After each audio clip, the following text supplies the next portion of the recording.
Hello जी। कैसे हैं आप लोग।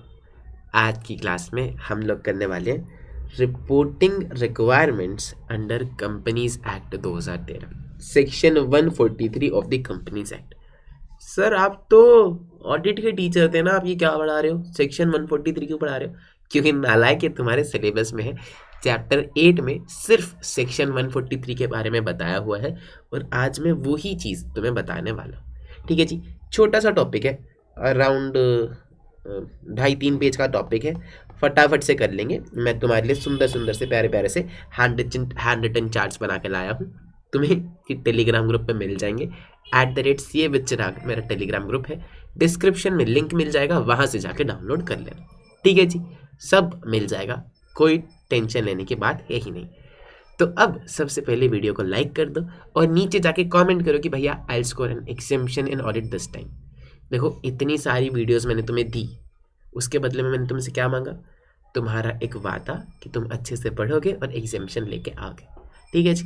मुझे बहुत अच्छा लगता है जब तुम लोग खुद से बोलते हो। खुद के मेजरली बच्चों की समस्या ये है कि तुम लोग खुद पे बिलीव ही नहीं करते हो कि भैया मैं एग्जाम्शन लेके आ सकता हूँ। तो मैं बस चाहता हूँ कि तुम एक बारी कहो तो सही, बोलो तो सही, है ना। धीरे धीरे करके बिलीव हो जाएगा और तुम एग्जाम्शन लेके आओगे, पक्की बात है। तुम्हें बस प्यार से एक सब्जेक्ट को अप्रोच करना है और काम करना है, कर लेंगे, कोई बड़ी बात नहीं। ठीक है जी।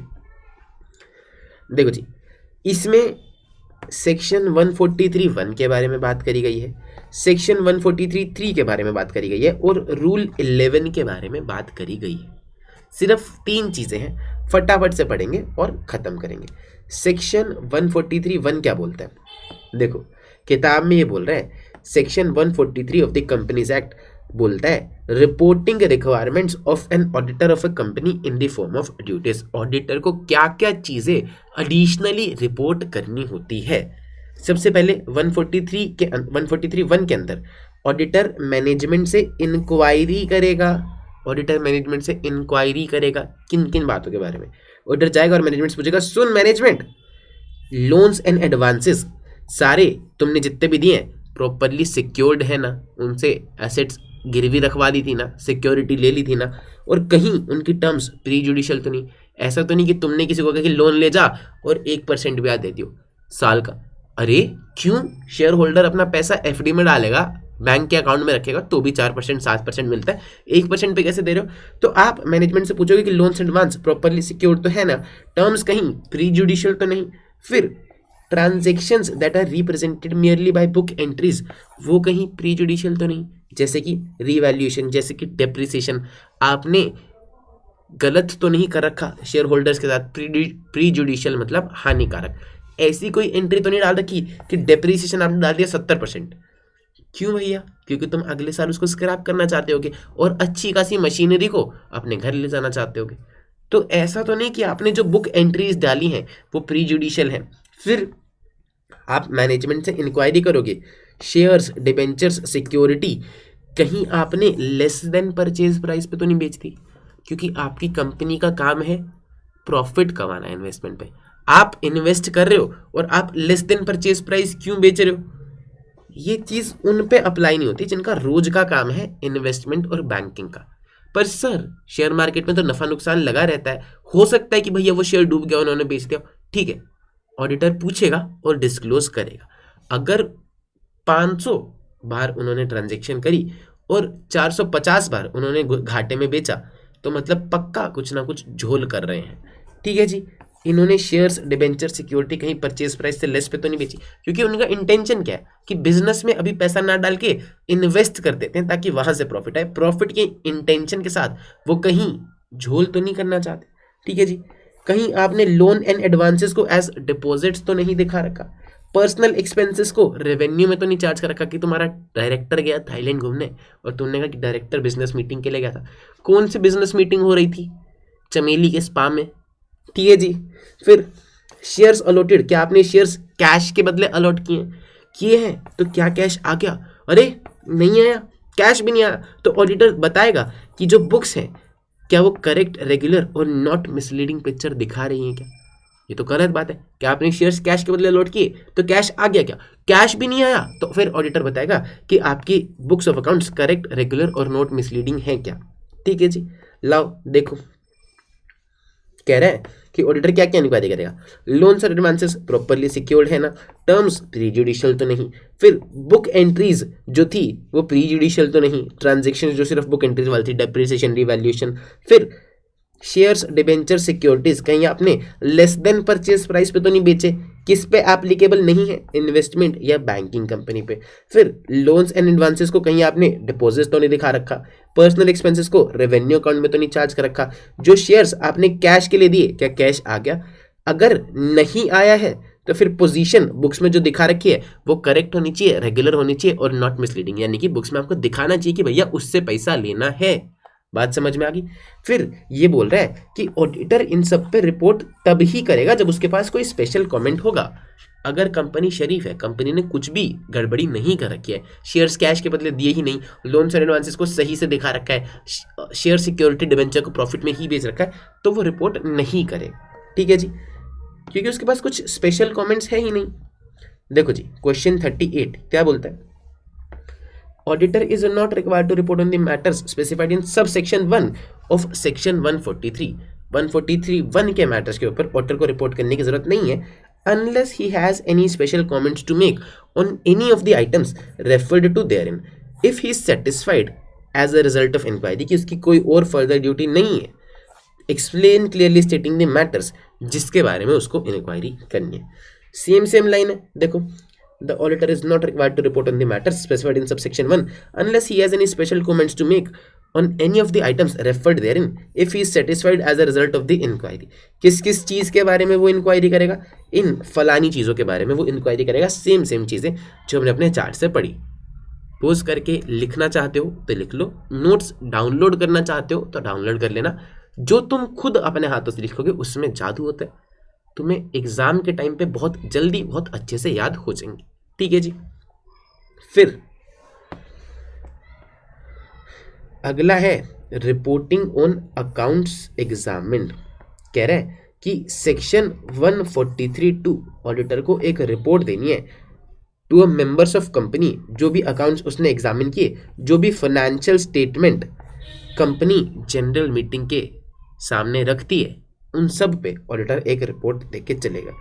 क्या क्या चीज़ें देखेगा कि जो एक्ट है, जो स्टैंडर्ड्स हैं, जो रूल्स हैं, जो ऑर्डर है, वो सब कंप्लाई किया कि नहीं किया, और ऑडिटर रिपोर्ट करेगा to the best of his knowledge क्या फाइनेंशियल स्टेटमेंट्स एक ट्रू एंड फेयर व्यू देती है कि नहीं देती। क्या क्या चीज़ें, P&L, कैश फ्लो है ना, बैलेंस शीट, सारी चीज़ें ट्रू एंड फेयर व्यू देती है कि नहीं देती, ये सारी चीज़ें बता के चलेगा। लाओ क्वेश्चन नंबर 40 क्या है।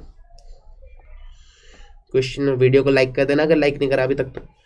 ऑडिटर एक रिपोर्ट करेगा मेंबर्स ऑफ द कंपनी को ऑन जो भी उसने अकाउंट्स एग्जामिन करें, explain with reference to the relevant provision of Companies act.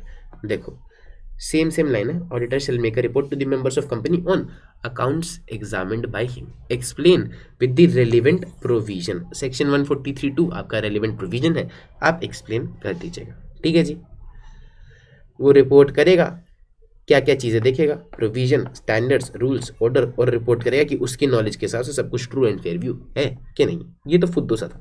ठीक है जी, फिर है सेक्शन 143(3). सेक्शन 143(3) ऑडिटर की रिपोर्ट में और क्या क्या आना चाहिए वो बताएगा कि जो उसने इन्फॉर्मेशन एक्सप्लेनेशन मांगी थी मैनेजमेंट से क्या उसको मिल गई, और उसका इफेक्ट क्या आ रहा है फाइनेंशियल स्टेटमेंट पे, मैनेजमेंट ने बुक्स ऑफ अकाउंट्स प्रॉपरली रखी हुई है कि नहीं, और अगर ब्रांचेस भी हैं तो प्रॉपर समराइज्ड रिटर्न्स ब्रांचेस से मिल रही हैं कि नहीं। ठीक है जी, branch auditors report for branches audited by person other than the company auditor. कह रहे कि ब्रांच ऑडिटर की रिपोर्ट के साथ उसने कैसे डील किया, क्या क्या चीज़ें उसमें चेक करी, वो भी ऑडिटर बताएगा। ऑडिटर बताएगा कि क्या बैलेंस शीट और P&L बुक्स ऑफ अकाउंट्स के हिसाब से बना रखे हैं, इन अग्रीमेंट है कि नहीं, यानी कि आपकी financial statements books of accounts के हिसाब से ही बनी है ना, ऐसा तो नहीं कि जनरल एंट्री कुछ और डाल रखी है, बैलेंस शीट में P&L में कुछ और ही दिखा रखा है। फिर फाइनेंशियल स्टेटमेंट्स AS के हिसाब से कंप्लाई तो कर रही है ना। फिर वो कमेंट करेगा ऐसी कोई फाइनेंशियल ट्रांजेक्शन जो उसको लगता है कि भैया एडवर्सली अफेक्ट कर रही है कंपनी को, वो बताएगा कि कहीं कोई डायरेक्टर तो डिस्क्वालीफाइड नहीं कंपनी का अंडर सेक्शन 154, अगर उसे लगता है बुक्स ऑफ अकाउंट मेंटेन करते टाइम या किसी और मैटर पे उसके पास कोई क्वालिफिकेशन, रिजर्वेशन या एडवर्स रिमार्क है, तो ऑडिटर उनको भी बताएगा कि इन्होंने सही से बुक्स ऑफ अकाउंट मेंटेन नहीं कर रखी या फिर ये चीज़ इन्होंने गलत कर रखी है। कोई भी qualification, reservation, adverse remark auditor बता के चलेगा। इंटरनल फाइनेंशियल कंट्रोल के ऊपर रिपोर्ट करेगा कि एडिक्वेट है कि नहीं, इफेक्टिवली ऑपरेट कर रहा है कि नहीं। आईएफसी वाली बात किसको एप्लीकेबल नहीं है? 1% कंपनी पे, स्मॉल कंपनी पे, और कंपनी जिसकी टर्नओवर 50 करोड़ से कम है या बोरोइंग 25 करोड़ से कम है, उसके ऊपर आईएफसी पे रिपोर्ट करने वाली बात एप्लीकेबल नहीं है। ये सारी चीज़ें हमने पढ़ ली। और भी कुछ अदर मैटर्स हैं जो कि रूल 11 में लिखे हैं, वो भी ऑडिटर बता के चलेगा। अदर मैटर्स देखो, रूल 11 क्या बोलता है, अदर मैटर्स क्या है? क्या कंपनी ने डिस्क्लोज कर दिया है अगर कोई पेंडिंग लिटिगेशन दिख रही है फाइनेंशियल स्टेटमेंट में, तो उसका इम्पैक्ट क्या आने वाला है? क्या कंपनी ने प्रोविजन बना लिए हैं मटेरियल फोर्सेबल लॉसेस, जो उसको दिख रहे हैं कंपनी वाले को कि भैया ये लॉस तो होने ही वाला है, ये टेक्नोलॉजी आउटडेट हो गई, ये स्टॉक तो बिकेगा नहीं, क्या उसके लिए प्रोविजन बना दी? क्या वो वाला डेटर पैसे देगा ही नहीं, उसको दिख ही रहा है, उसके लिए क्या प्रोविजन बना दिए हैं?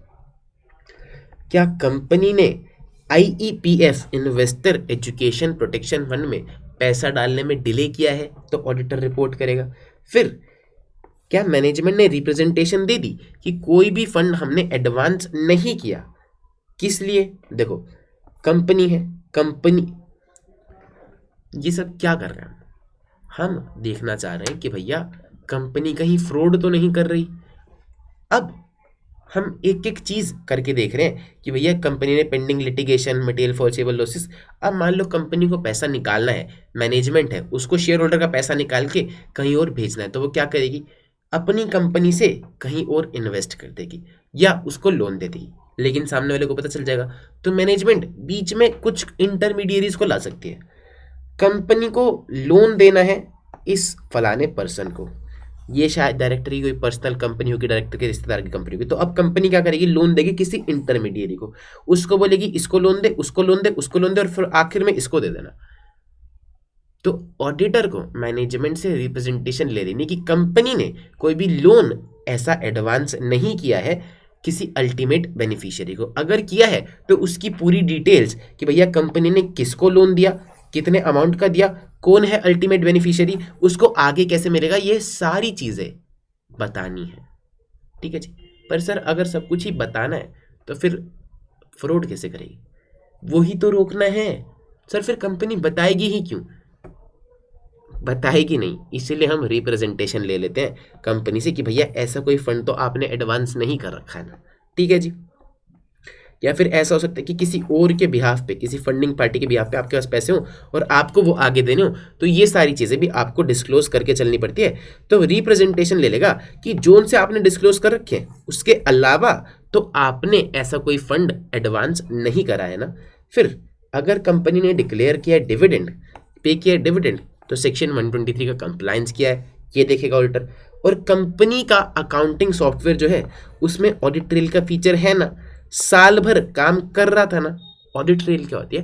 आपकी हर एक एक्टिविटी को रिकॉर्ड करती है। आपने जिस टाइम से लॉगिन किया, मैंने आपको चैप्टर 4 में दिखाया भी था ऑडिट ट्रेल कैसा दिखता है। जिस टाइम लॉगिन किया आपने, लॉग्ड इन दिखाएगा कि भैया CH रागड़ लॉग्ड इन, फिर मैंने कोई फलानी ट्रांजेक्शन करी, इसको 5,000 रुपये भेजे, उससे 2,000 रुपये आए, उसका क्रेडिट कार्ड कैंसिल किया, उसके अकाउंट में ये छेड़छाड़ी करी, उसका अकाउंट ऐसे अपडेट किया। हर एक चीज़, अगर मैं एम्प्लॉय हूँ बैंक का, तो हर एक चीज़ ट्रैक रहती है ताकि पता चल सके कि भैया मैंने क्या क्या काम किया, मेरी रिस्पॉन्सिबिलिटी फिक्स करी जा सके, देखा जा सके कि कंपनी के इंटरनल कंट्रोल्स काम कर रहे हैं कि नहीं कर रहे, जो चीज़ें अप्रूव होनी चाहिए थी वो अप्रूव हो रही हैं कि नहीं हो रही। ये सारी चीज़ें ऑडिट ट्रेल से पता चलती है। और ऑडिटर बताएगा कि भैया ऑडिट ट्रेल को टैम्पर तो नहीं किया गया, उसके साथ छेड़छाड़ तो नहीं करी गई। अगर इसमें से किसी भी चीज़ का आंसर नेगेटिव है कि ट्रेल एग्जिस्ट नहीं करती, साल भर ऑपरेशन में नहीं थी, किसी ने छेड़छाड़ करी है, तो फिर उसके रीजंस भी वो बता के चलेगा। ये था आपका रूल 11 जो एक ऑडिटर को बताना है।